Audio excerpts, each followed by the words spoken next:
I'm standing backstage, hitting bullets, nervous as anything. My heart is like pounding. And I knew I was the seventh one to go. So I'm watching as each person gets up and does their 5 minute routine. And then all of a sudden they come and get me. And they're like, Gina, you're next. I'm like, no, no, no, no. Frank is next. We have a list here of who's going. He left. Frank left the building, ran away, never to be seen or heard from again. So a lot of people cannot do that 3 seconds. In my case, it was 5 minutes of guts. Really, no, 3 seconds, because that's all it took for me to walk out on that stage and tell the first joke. Because once you take that first step, your whole body relaxes. It's like the adrenaline kicks in and that fear is just gone. But you have to take that first step. This podcast is for the rebels, the misfits, the dreamers, who really are sick of living on autopilot. Every week we strip away the excuses, we break the rules, we give you bold, actionable strategies. So you can crush your habits that hold you back. Ditch the job you hate. Build a life that you actually want to wake up to. No fluff. No permission slips. Just real talk, proven tools, and a healthy dose of rebellion. To help you break free and rise higher and own your next chapter. This isn't just a podcast, it's an escape plan. If you are sick of just following status quo, you have just found your people. Welcome to the 3 Seconds of Guts podcast. I am so excited for us to have our guest today. Now, when you look at her name, you might actually say, that last name seems a bit familiar. And we've got Gina Scarda here today. Gina is going to share her story of what we call breaking the golden handcuffs. So she's going to tell us about her career with the NYPD for over 20 years. And then she retired and made her dream of becoming a comedian real. And I can't wait to hear all about this. So Gina, or as Tom might call you, Gina, welcome. We're so happy to have you. I am so excited to be here. Thank you, Melissa. Yeah, spot on. This is fun because I lived the story inside, so I want to hear it from the outside now. This is going to be fun. So tell them the story about how you decided to do this crazy comedian thing. So back in 2007, when I was about to retire from the NYPD, my daughter was also getting ready to go into college. So we were visiting all these schools, and she was always into theater in school. That was her thing. And of course, I was a theater mom. I loved that she was doing it. I would be so excited because it was something that I always wanted to do, but always was afraid to do it. I never had the guts to do it. So we went from school to school, looking at all these schools for theater programs. And we finally went to one, and we were coming home one day and she says, Mom, I don't want to do theater in college. I want to go into environmental science. And I was crushed. I was so heartbroken. I'm like, what do you mean? This is your dream. You always wanted to do this. She's like, no, Mom, this was your dream. And she was right. I'm the one who I picked out her monologue to try out for high school theater. I did everything. I was so into it for her, I thought, but really I was kind of satisfying a need that I was afraid to go after for myself. So I retired and I decided, okay, well, if not now, when, right? So I decided to start off slow, and I wanted to be an actress, but I figured I would start off with something that terrified me and take a stand-up comedy class, because nothing is harder or scarier than doing stand-up, because you're up there by yourself trying to make people laugh, and it's terrifying. So that's what I did. That's how I started. That's amazing. I love how you went for the thing that would make you the most uncomfortable. Mhm. Instead of starting out a little or taking a small bit, you're like, if this is what I want to become, I'm going to go all the way. What was that like? I mean, the first class that you took, I can't imagine doing stand-up comedy, by the way, because I agree with you. I think acting, that could be scary, but also exciting. Stand-up comedy to me is like a It's whole different- terrifying. It is. The class was interesting because you're basing your story, your jokes basically on your life. So poor Tom is the butt of most of my jokes. He makes for some great material, though. I have to say. Thank you, Tom. Um, but the first time at the end of the class, they have a show, and your friends and family come to see you. And I'll never forget that day because I'm standing backstage, sweating bullets, nervous as anything. My heart is like pounding, and I knew I was the seventh one to go. So I'm watching as each person gets up and does their 5-minute routine. And then all of a sudden they come and get me and they're like, Gina, you're next. I'm like, no, no, no, no. You know, Frank is next. We have a list here of who's going. He left. Frank left the building, ran away, never to be seen or heard from again. So a lot of people cannot do that 3 seconds. In my case, it was 5 minutes of guts. Really, no, 3 seconds, because that's all it took for me to walk out on that stage and tell the first joke. Because once you take that first step, your whole body relaxes. It's like the adrenaline kicks in and that fear is just gone. But you have to take that first step. So yeah, that was my story of my first So time doing comedy. It the was point of maximum fear is actually the point of the greatest relief. mm, it's true. But you It's never true. know Everyone is unless you thinking take. of you. And like I can feel it. Just getting out there and Frank leaving. That But you is know Well, what? I think that all that fear that builds up before it creates such a euphoria afterwards. It's a feeling of accomplishment. It's an amazing feeling. There's nothing like it. So I look for it now. so so, were so you hooked like right then? Like maybe not on stage, but when you got done, were you like getting off your first roller coaster? Like, Oh yeah, oh, I was here we hooked. go. I was hooked. I started doing it more and more, going to open mics, and I just went up there and did it. And then out of the blue, one day, I get this phone call. I went to the Broadway Comedy Club and did an open mic, and Broadway Comedy Club always did video and put it on the internet. And this woman calls me up and says, I just saw your video at the Broadway Comedy Club, and I think you'd be a perfect fit for our group. And it was called The Italian Chicks. And she goes, send me a headshot and a resume, and we'll see if I didn't have a headshot, I didn't have a resume, I was brand new at this, I had nothing. I said, sure, sure. So I didn't do anything. Fast forward 6 months, she calls me again and says, listen, I know I asked you for this before, but I have a show this Friday and I need somebody. Can you do it? And I said, yes. And I hung up the phone and like, what did I just say yes to? She wanted 20 minutes of comedy. I'm like, I don't have 20 minutes of comedy. I have like Right. 10 minutes of comedy. That's it. And I figured it out and I did it. Again, it was the most amazing thing.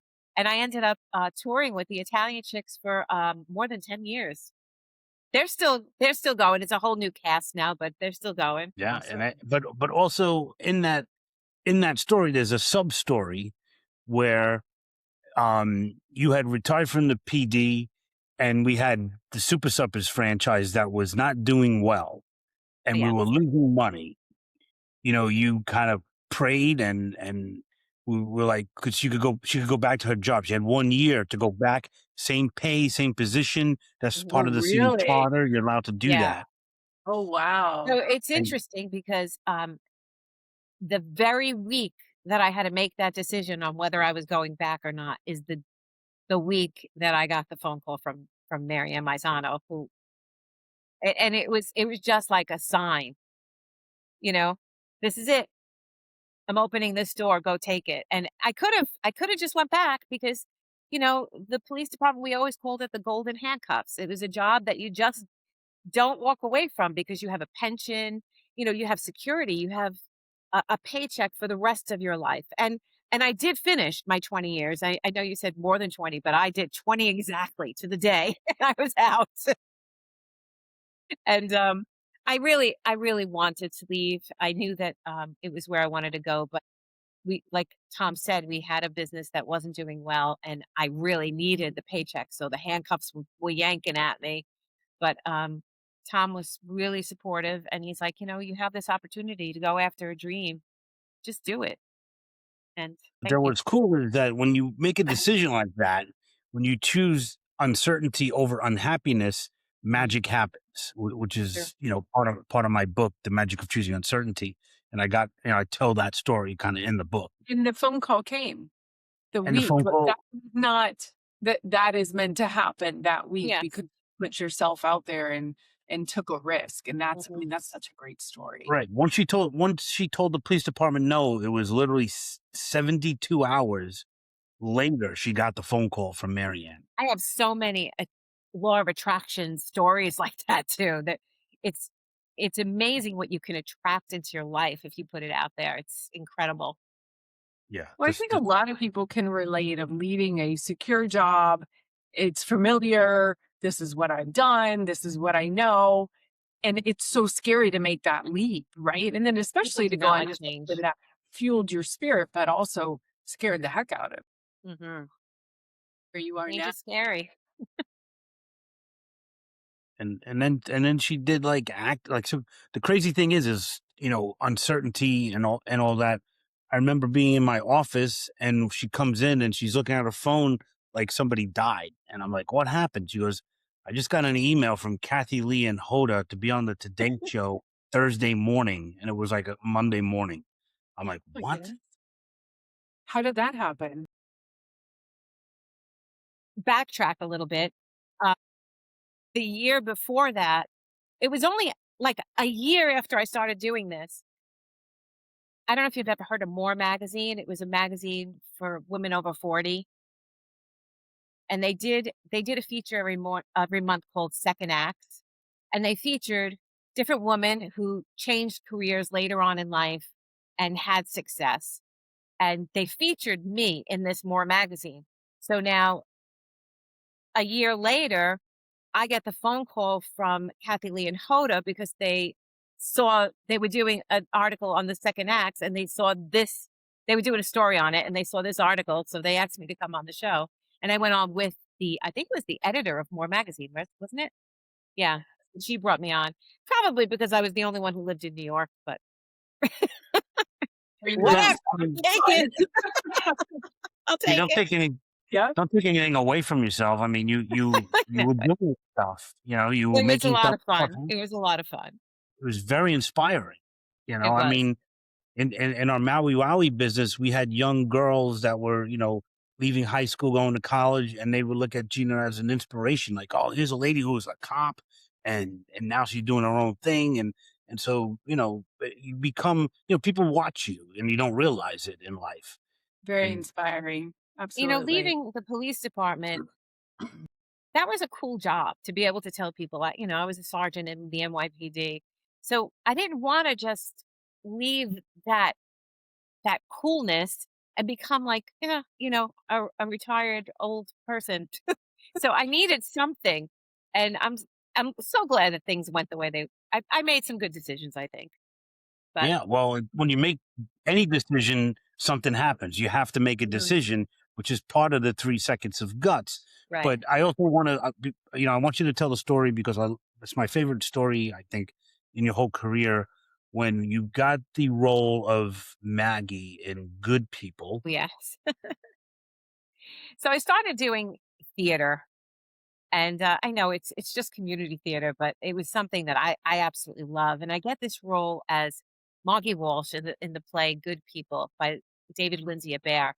And Frances McDormand had just won the Tony for this role on Broadway, like the year before. So I was like, oh, maybe it would be interesting to write Frances McDormand a letter and ask her for some advice on how to play this role. And I did, and I got a card and I wrote the handwritten letter. I found her address on the internet. It's amazing who puts their address. I mean, I know she's not like, Lady Gaga or anything, but I found her address and I sent it off to her. But standing at the mailbox, Melissa, if I tell you I almost had a panic attack, I was just had to put an envelope into the mailbox. That's all I had to do. But I started sweating. My heart started palpitating. I was like having a full-blown panic attack at the mailbox. And then I said, whoa. So that 3 seconds of guts just to let go of that envelope Yeah. was pretty scary. And sure enough, about a week later, I included in my handwritten letter my email address because I said she's never going to sit down and write me a handwritten letter. And sure enough, she wrote me back and told me how to play Margie. My goodness. I got So awesome. an email back from Frances McDormand. It's amazing. I I love was that story because we always think it's the big things that scare us so much, but sometimes it's that little first step of asking for help or Mhm. writing a letter or something you don't realize, but it's just the principle to making a big change in your life. And you kept it personal. I mean, handwritten letter, that's great. And it's like, I think successful people really want to help other people. They really do. So we're so afraid to ask successful people for help, but we shouldn't be. You got to find the person who's doing the thing you want to do and take them to lunch or, you know, say, "Hey, can I have 5 minutes of your time? Can I ask you a few questions on how you did this?" It's it's so helpful, but it means so much to them because they want to be able to give back. That's such a good point. And being able to do that of asking for help because there's so much out there. There's so much knowledge and information, all these people, but we never feel like I'm worthy enough that they would want to take time to help me. But really, how many people want to give back by sharing their knowledge and everything that they learned in their craft? So mm, that's such a great story. right, I don't know, 2 months ago, 3 months ago, Gina was in a community play here in Inglewood, Florida, and wrote a letter to the playwright Oh yeah, who ends up. now I just do this. I wrote a letter to Where the should you playwright of be? the last play I was in, and he lives in Connecticut, and he actually came to Florida to see the show and did a talk back with us. It was really nice. He was So that's a thrilled. great lesson to ask for help, to put it out there if there's something you want to learn or something that scares you, to ask somebody who's done it before. Yeah. That's a great lesson, Gina. So good. So tell Really us good. one thing, because we talked about leaving the NYPD and in comedy, but what's a like one big decision that you would say, like, I definitely use 3 seconds of guts, or this really is what changed my life. I'm so glad I did this one thing. Asking me on the first date. I think that was it. I did ask him on the first date. You did? You asked him?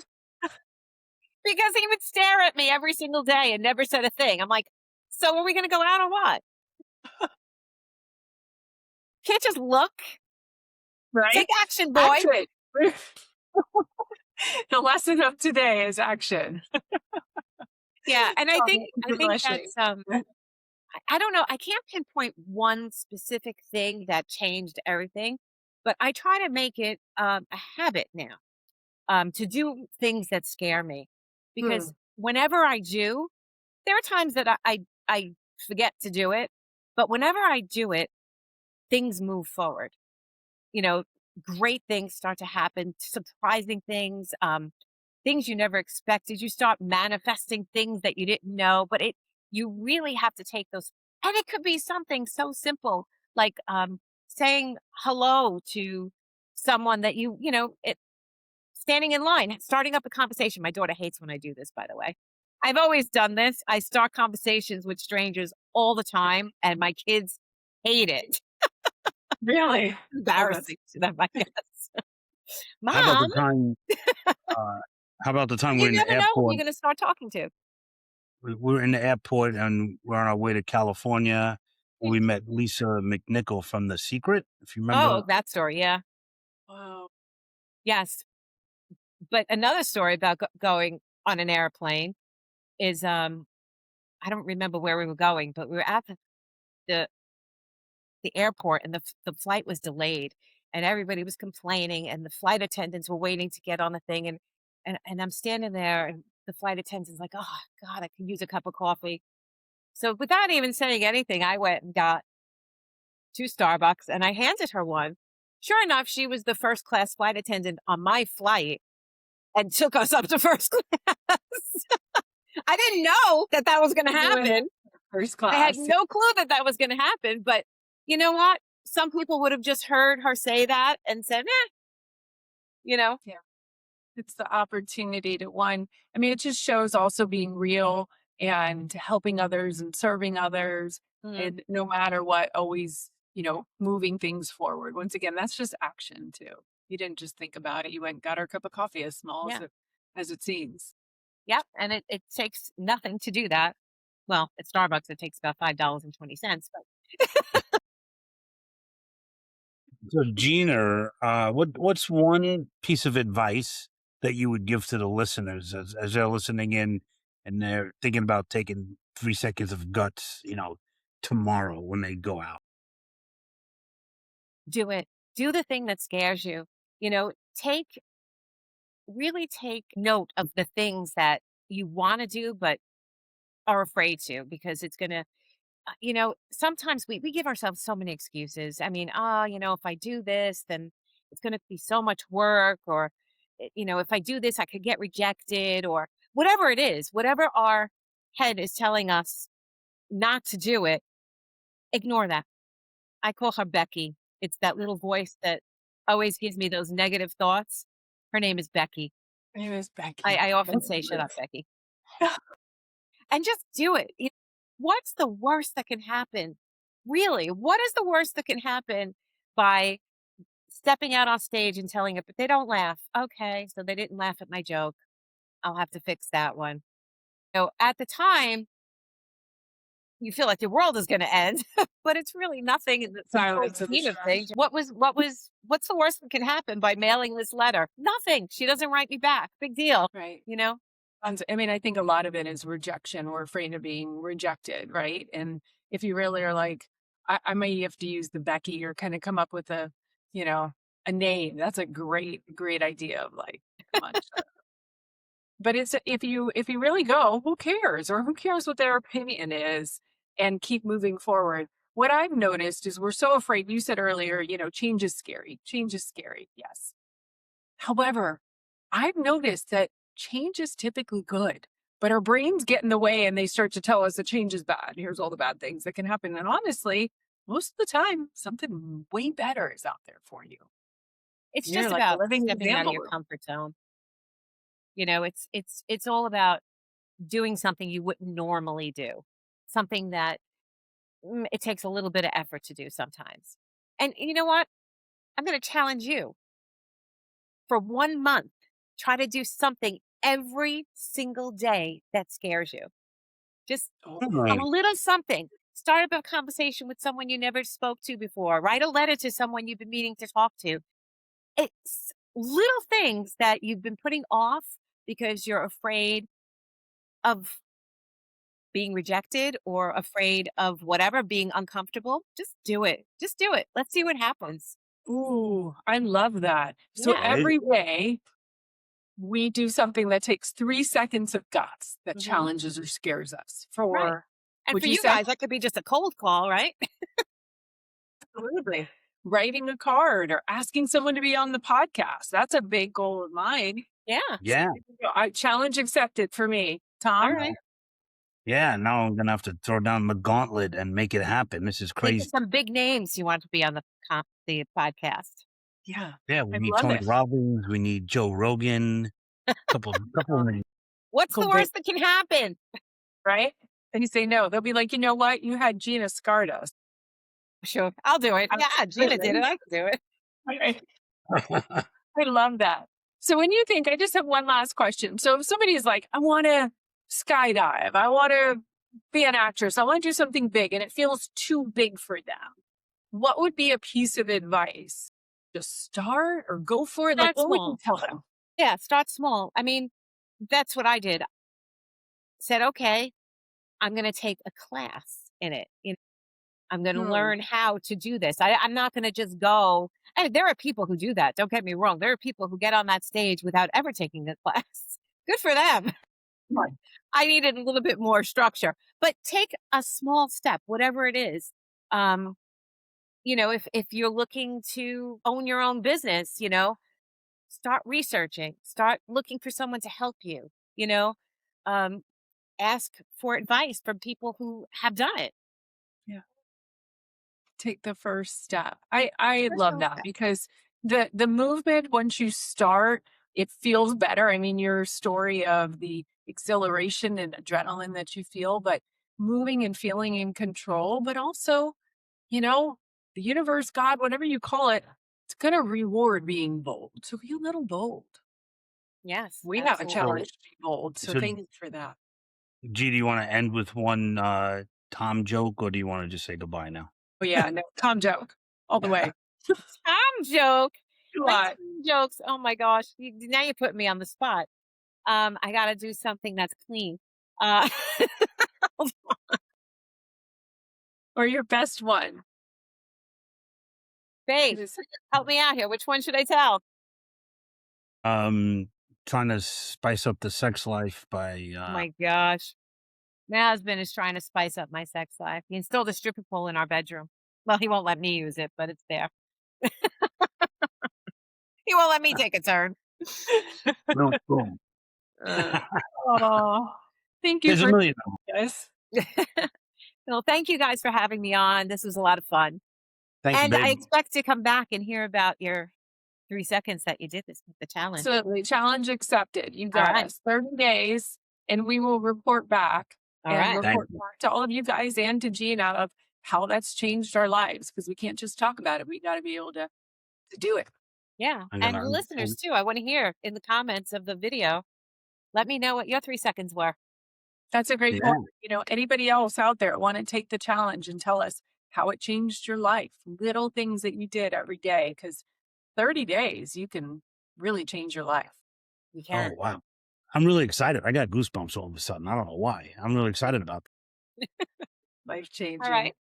Thank you, guys so Gina. much. Thank you for being here. Please share, like, subscribe. We love you guys. Please share this with anybody you know and join us on our challenge. If you want to take 3 seconds of guts, thanks to Gina every single day for the next 30 days, join us. We would love to hear how it goes for you.